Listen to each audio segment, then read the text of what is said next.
I'm Dr. Tyson Morostiga. And I'm Dr. Derek Moore, and we are your sports quacks.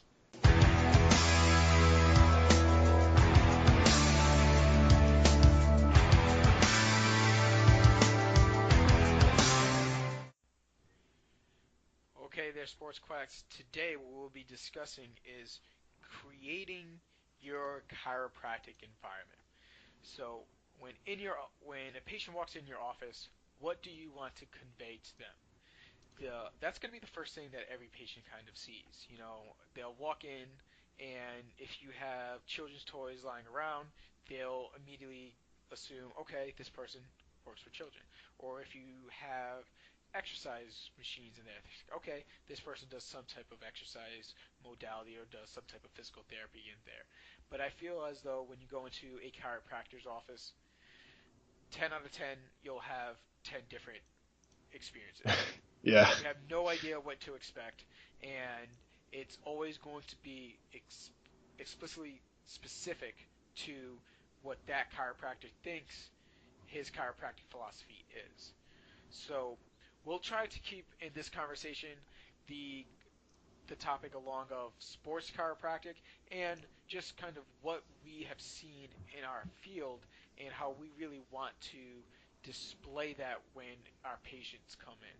So there's some chiros who go all out and open up gym clinic hybrids where they have exercise machines, full out squat racks, things that many people would find more likely in a gym versus in a clinic.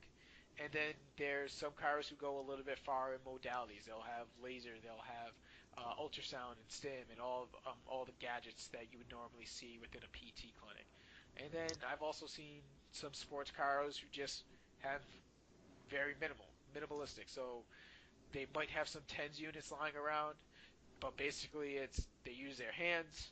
They might do some light manual therapy, whether it's like cupping or needling or taping or instrument assisted soft tissue, but nothing really sexy, nothing really highly expensive. It's just more of just brick and mortar. This is kind of what we go after, and then that's it. Yeah. And I think it's all personal decisions. So we have different experiences where Tyson opened up on his own, and I walked into a clinic. So my clinic already had their environment set out, whereas Tyson had the unique opportunity to sit down and figure out, all right, what do I want my patient experience to be? So Tyson, when it comes to just that initial kind of brainstorming, what was your initial goal for your patient experience? And then after you kind of go into that, we'll start to talk about um, how we unwrapped it and really Yeah. started to figure out what was important, what was maybe not so important, and how we decided when and where you were going to make some changes. Yeah, so there's a lot to that, right? So I first created the idea of my office because basically based on the fact that I wanted to provide higher quality care than I saw patients were getting through other clinics, right? So I wanted obviously I wanted to work with golfers and I wanted to create the atmosphere of athletics, but I also really wanted to work on the idea that everybody's an athlete, right? Like even my older patients are athletes because when I basically wanted to convert people into being capable. Like I wanted to see the patient who hadn't moved for a long time, and I wanted to get them up and moving to whatever extent we could, and really train them that look, whatever you do in life can be considered an athletic movement, right? Mm-hmm. So I really catered towards the sports that are like in my office. I put up an indoor golf simulator. I did things where, but I also did basic exercise equipment. I wasn't about to. I liked the idea of the clinic type setting. I was not a huge fan of weights, of racks, of exercise like full blown exercise equipment at that time, right? I was more along the lines of bands, med balls, light weights, light KBs, and more movement based stuff And I wanted to get that atmosphere of, hey, I want to build you guys into athletes, right? I want to take you from the ground up. So when it came to like building this idea and building this game plan, I had with the atmosphere of the office, it had to match. Like there was no way I could put subluxation based posters on my wall, or that C2 is correlated with your eyes, or C4 is goes to your liver, or I don't even know what those are, and I know that people probably believe that I should know those things, but I couldn't do that. So if you walk into my office, you walk in, I have 4 pictures on the walls. Yeah, every single one of them has to do with golf. I have 2 pictures of the Masters, one of a really nice golf flag from a course that I played, and one of it's a Tiger Woods shirt, a piece of his shirt that's like framed up and real nice, right? So I didn't want that necessarily the whole medical side to it, but I didn't want the complete sports, hey, this is where you come to work out type of atmosphere. Right. Right? So would you say that you felt as though let's just go pretty like stereotypical squat rack, lifting platform, barbells lying on the floor, uh, ollie plates, and then bumper plates, box jumps, all those type of gadgets and workout equipment, that pushed it too much towards that performance realm for you. It did. Yeah, it was a little bit too much performance. And not that we can't do that, and not that I like don't do that, because I do that with a lot of my golfers. Right. But I also didn't really feel comfortable myself with training some CrossFitters, or training your heavy, high intensity football players, things like that. Like I didn't really feel comfortable in that state, but I feel far more comfortable training high school athletes, training golfers, training some more rotational sports, rather than going, hey, I'm gonna train a CrossFitter to really learn how to go heavy. Right, and I think that's important too, because what you'll find is the moment where I think most of those tools are necessary. Let's just say like a squat rack, or a lifting platform. If you're getting into like a barbell lift, you can easily do that with recreating a kettlebell. And the moment where that person needs to start to practice with the bar, if they're uncomfortable doing that, that's an opportunity for you as a clinician to find them a coach. Mm-hmm. Be like, hey, listen, who, where are you working out? Who are your trainers there? You don't know any of your trainers? Okay, you write that into your book, into your schedule. It's like your job is to go there, introduce yourself to the trainers. Nice little marketing ploy. Be like, hey, listen, I got this kid who needs a trainer. What is your experience with Olympic lifting? And now you develop a rapport. You can get a little bit more out of it, and you're not stepping too far out of your lane by doing so. I know some chiros end up having like the Olympic weightlifting, especially with the USA weightlifting uh, certification, where they understand the guidelines and how to properly start to load people, or even like Yeah. the CSCS. But if you're not, in my opinion, if you're not training somebody on a day-to-day basis, then just be humble enough to say, okay, we're getting really, really close to just straight strength and conditioning. So let's get you some guy to run your strength and conditioning.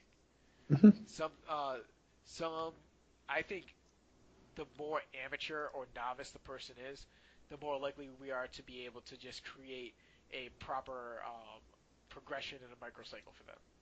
Like, if they've never worked out, high schooler, basically, if we just show them the basic workouts and a progression, they'll do just fine.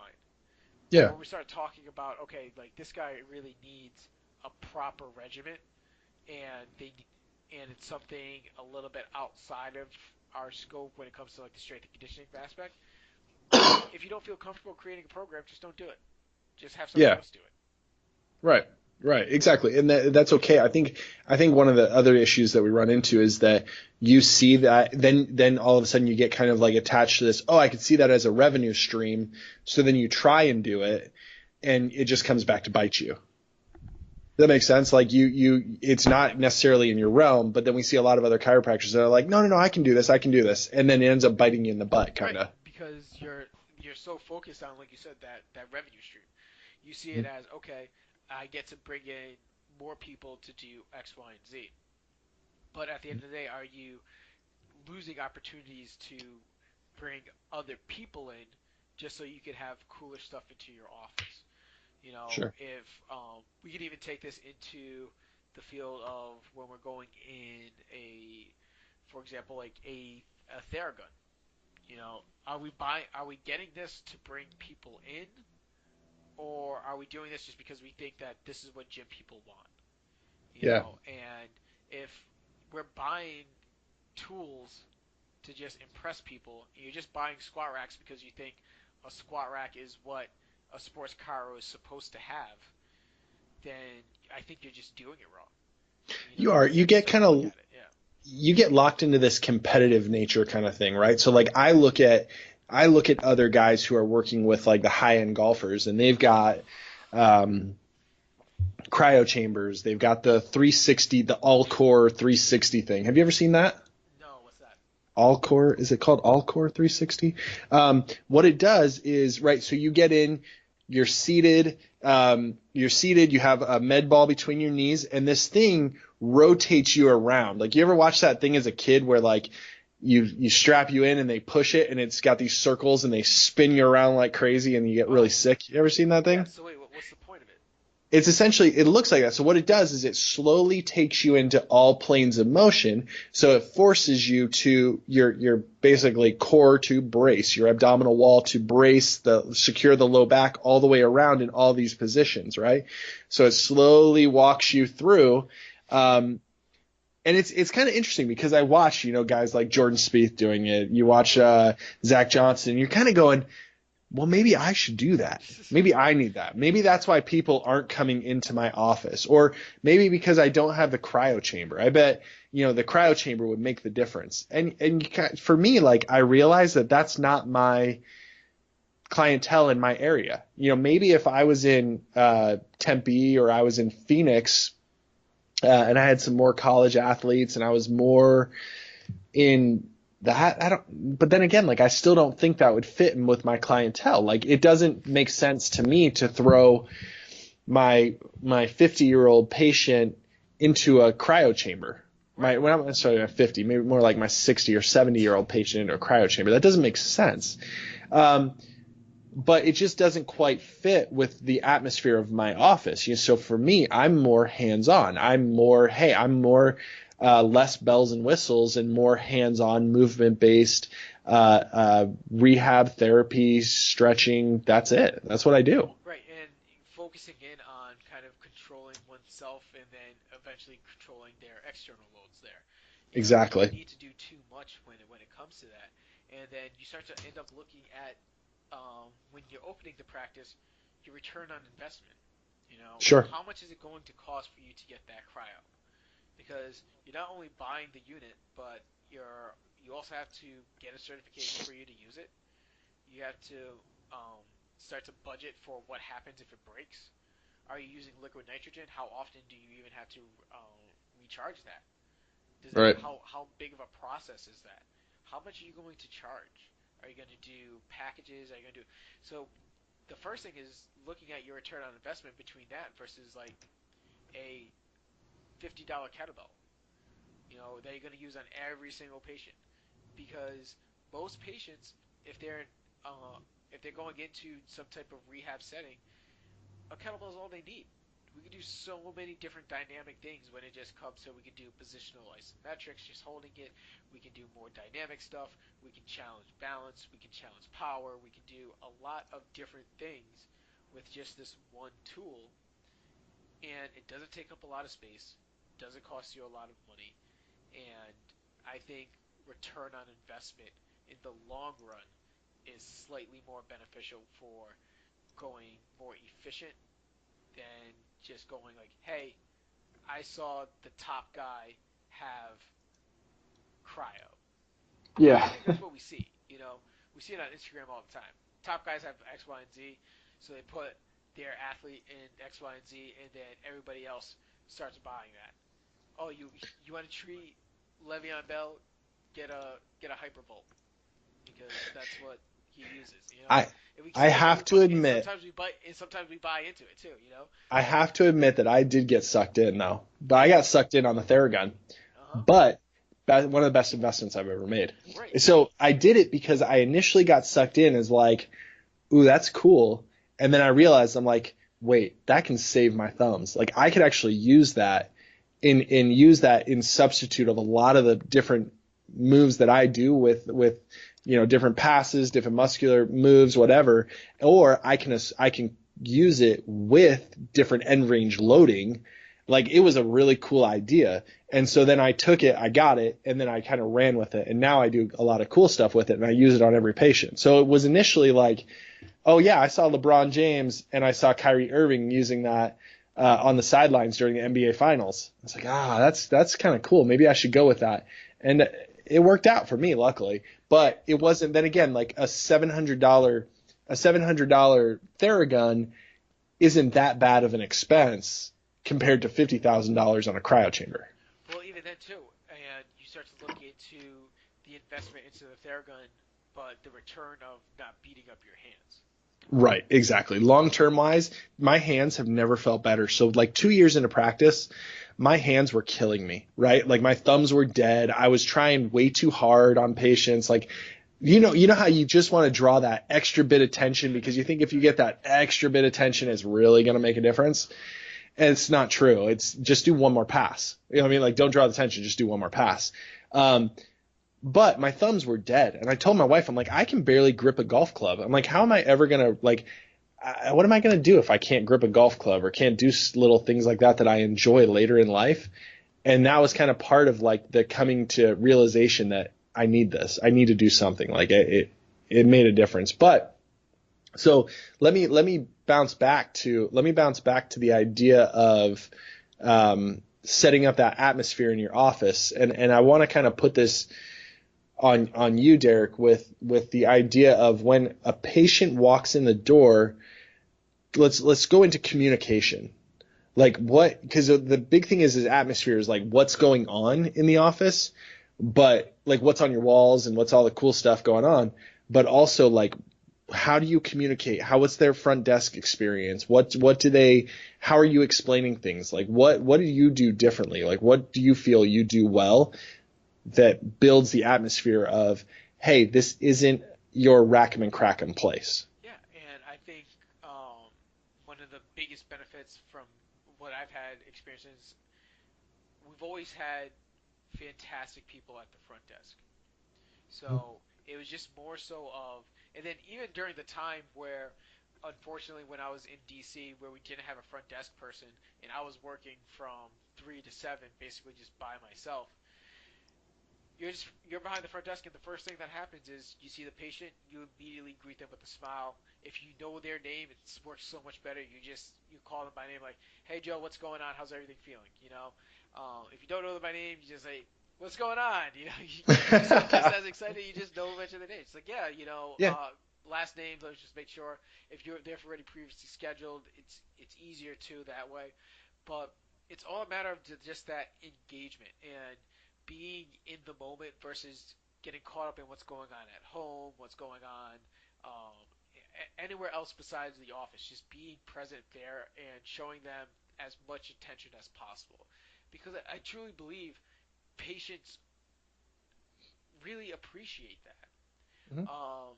And that's really the one-on-one time is what really sets, I think, especially when it comes to the way you and I treat, really sets us apart from a chiropractor who may just do the adjustment, because that interaction is somewhere between 3 and 5 minutes, Yeah. and the amount of social interaction that you'll get from 3 to 5 minutes is very, very minimal, and the amount of information that you'll get in the progression of whether they're not the progression of that patient's care plan is very, very minimal. Oh, how's everything going? Good. Face down.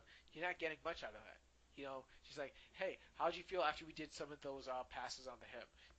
Was it too much pressure, too little? Like, where are you at from that? Did you feel better? Did it just come right back afterwards? You get just spending that extra 2 to 3 minutes, going from a 5 minute appointment to a 10-minute appointment to a 15-minute appointment. You should be gaining so much more information. You don't need to just like shoot the shit with them all the time. Talk about the weather. Like you'll always have those patients where you do that with, but and you have to kind of rein them back in. But the most part is, I think, just showing the patient that you're there and Yeah, that you're being paying attention present. to them. That's the biggest thing that I try to do, especially with my patients and especially in our first interaction. I'll tell you, I've had experiences where I'll completely admit to the fact that I've had times where I will I will treat a patient and mentally I'm not there. And the reason why is, and they're usually good reasons. It's usually, hey, I'm sick, I'm not feeling well, or, my wife was, since I've been in practice, my wife has had 2 kids since I've been in practice, right? So like we were pregnant when we first opened, and I had been open for like 4 months, and my wife had our third kid, and then we just had our fourth kid this last year. So there have been times where like mentally, like I'm checked out, and guess what? My patient interactions are terrible, and I feel bad because I feel like I let down my patients, for a good reason, and it was for a good reason. But I think also you have to show. One big thing I noticed with the office is communicating with patients, but when you communicate with them, make sure it's focused, make sure it's always concise. Yeah, you can talk and BS with people and ask them, about the drama in their life. I have people that come in and tell me about their ex-boyfriends and drama and things like that. Like, you can joke around with patients and talk about that. Like there are protocols and chiropractic protocols where literally, like, when a patient comes in, you basically ignore everything that they say. You don't interact with them because if they bring up any conversation, they're wasting your time, and your time is too valuable to talk to them. There's no joke. Like, there are plans. I've sat and talked to people that are like, if you're talking to a patient for more than 2 minutes, you're not getting enough money out of them. And you know what? Guess what? That's not being a doctor. That's not being a healthcare provider. You have to genuinely care about your patients. And if you're walking in and your thought is, hey, you shut your mouth because this is money to me, you're going in with the wrong mentality, because you're here to get these people better. The nice thing is that they pay you for it, but you're here to make them better. So why don't you care? Because why don't you care about the little details? Because guess what? Somebody's going to tell you a little detail because you're having a conversation, and you're going to realize that their blood pressure is probably 200 over 110, about ready to throw it, about ready to have a complete stroke. And not that you're going to cause it, but just the fact that you realize that their vertigo and their dizziness is not a neck problem, but it's related to their high blood pressure that you didn't take because you didn't have enough time to mess with them. Right. To have that Like, conversation.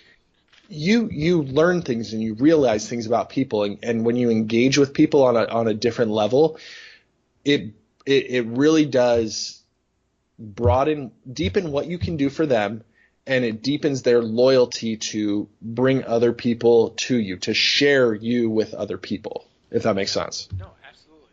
Now, when it comes to creating that atmosphere by just having the front desk there, that's obviously one of the biggest draws of attention when the patient walks in.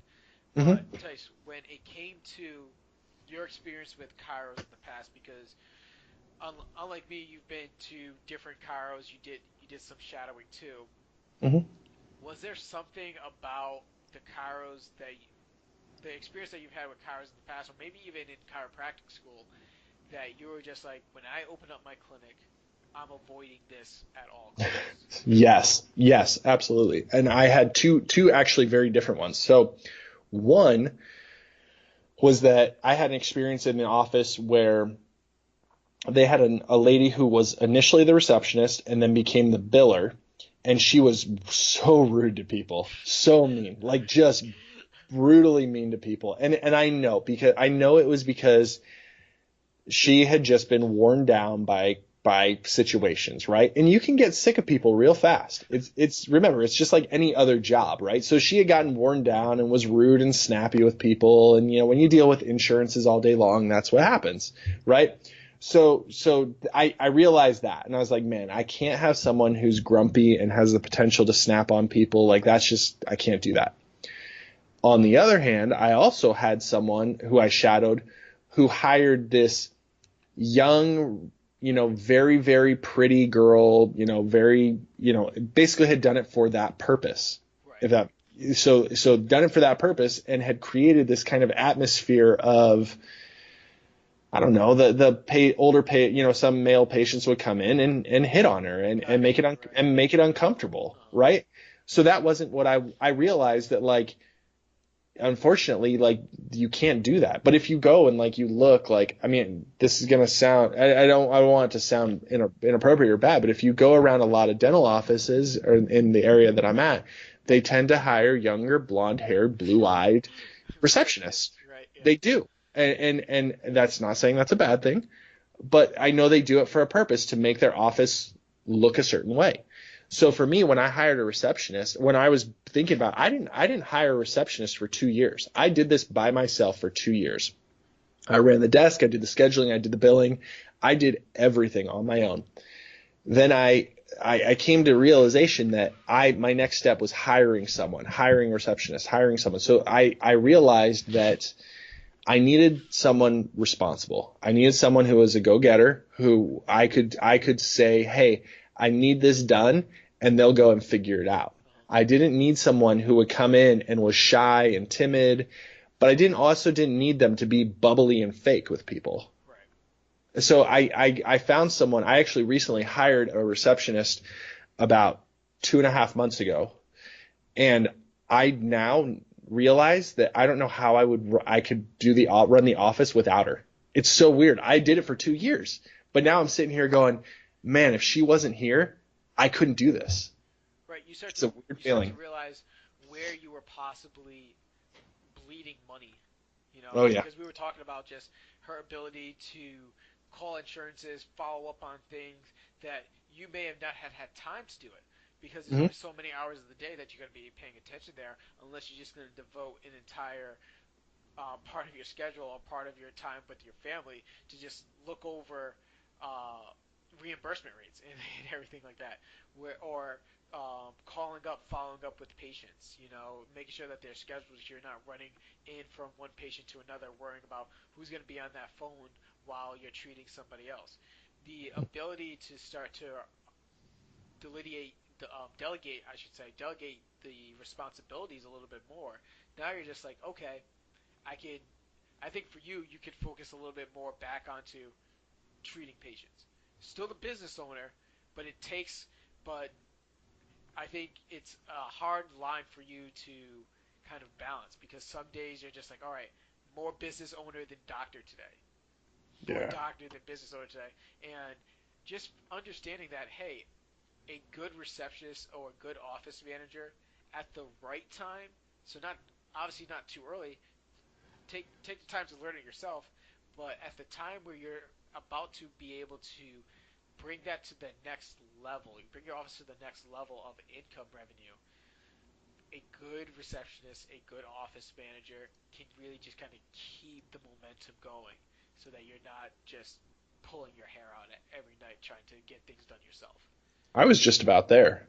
No joke. Like, I was just about there. And you and I have had conversation um, about this. You know, I was pulling my hair out going, man, I don't know if I can do this, but I don't know about hiring someone, and back and forth, and just this build up. And then as soon as I took the leap, guess what? Like, it all worked out great. So far, you know, it's been really good, but that when you hire someone, it can literally make or break your atmosphere. Now, if you're a great doctor and you're a good person and you care about people, you can get away with a bad receptionist, because people do still care more about their interactions with you than the receptionist. I know there's this mentality of, like, you've got to hire the perfect receptionist because that's their first interaction, right? And that is true. That is true. I'm not saying that's false, but patients also have a good their experience is more based on their interactions with you as a chiropractor than it is your receptionist. It really is. Like so yes, like phone calls and things like that and being able to explain and being kind and things like that do matter. Don't hire a jerk. That's number one rule. But other than that, like if you're a good person, you're a good doctor, like you can get away with that. You can get away with it because you have to you have to be able to express to people the importance of what you do, why you're doing it, but don't lie to them. That was my other thing. Let's talk about that. I know we're almost running up on time, but one thing I want to make sure I cover when you set the atmosphere and the tone for your office, don't lie to people. People know and they know if you're being stupid, and they will call you out. Don't try and build a fake atmosphere of doing things that you don't know how to do, or overcharging and overbilling for services because it's stupid. I have a patient who just came in the other day who went into an office, went in for 2 treatments, and then was billed. They said they were in network with their insurance. They were not. They're out of network. But they wrote her a bill for like $6,000, over $6,000. But said, don't worry. Excuse me for coughing. I'm a little under the weather tonight. But they said, don't worry. We'll give you a discount if you pay cash. If you pay the cash rate up front. This person came to my office, was about ready to break down, was upset, like literally coming to me saying, I am so stupid that I got sucked into that. I'm so embarrassed. I'm so ashamed. Like, that was her initial experience with a chiropractor. Yeah. Oh my gosh. Like, I was about ready to pull my hair out because I'm sitting there going, look, come to me. I charge $75 for my initial exam. I charge $45 or $60 depending on what we do. And I don't book you for 6 months out. I don't charge you for taping, which, by the way, they put tape on her back, and they absolutely massacred the tape job. It made no sense. Like the tape, literally the K tape that was on there was like bunched up and rolled up as it went, and it had literally been put on the day before. It had been bunched up and rolled up. They had put like horizontal straps on that made no sense, that did nothing other than securing the other tape from falling off. Like, and it wasn't on the bottom. Like, it wasn't like an anchor tape. Yeah. It was on top of it. Like, it's not, you know what I mean? Like, just completely botched it, but charged her $20 to tape it at a visit. I know, right? Like, just painful things. Like, so my thing is you want to create an atmosphere. Number one, be a good person. Don't be shady with your billing. Take care of people, because we already unfortunately have the stigma of being unethical and being liars, manipulators, overbillers. And unfortunately, this was due to chiropractors in the past, and that's okay. But that's not who we are. That's not who I am. Derek, I know that's not who you are. And people will get that. People will understand that. So if you want to do something right, don't be obsessed about getting the money. Treat people the way that they deserve to be treated, and you'll be all right. Yeah. And just to circle back around with that, it's a matter of what you're trying to achieve. If you're just in it for the money, I mean, some docs are just like that, you know. And but at the end of the day, in my opinion, and also I believe strongly in Tyson's opinion, it should always be patient centered. You know, Mhm. money's fantastic, but we got into this to help people, so return on investments is mostly going to come back on how we treat our patients. Return on investments from the the equipment that we buy is fine, but also investing in good people when it comes to our front desk is also very, very important. So when you're making these decisions, I think it's probably one of the best ideas is to first gather experience, go into other clinics, see what they're like, so that way you can start to pick and choose what you do or do not like. But then also pick the brains of your friends, your family members, patients, people who've been patients to other chiropractors. What did they like? What did they not like? And then that way you can start to create that atmosphere in your mind, and then just try to put it down on paper, and then eventually go all out and start to invest in money intelligently, and not just buying things off of a whim. Yeah. So, as always, like us on Facebook, uh, follow us on Podbean. Make sure that you subscribe to our podcast, and let us know what were some really tough decisions for you opening up your practice, or some investments that you may like to take back that you thought were going to work out and didn't work out as well. And then I would maybe love to hear that. right, yeah, it'd be I would great. love to hear that. Yeah, Literally, that would and be a great and one. then maybe some investments that you just put some money in and thought it was just going to be average and that really worked out for you. And I think Tyson and I will actually have a pretty good podcast because I know he's implemented some systems into his marketing strategies that had some good return on investment. So we'll probably talk about that on another podcast. But as always, you guys have a good night. We'll talk to you at another time.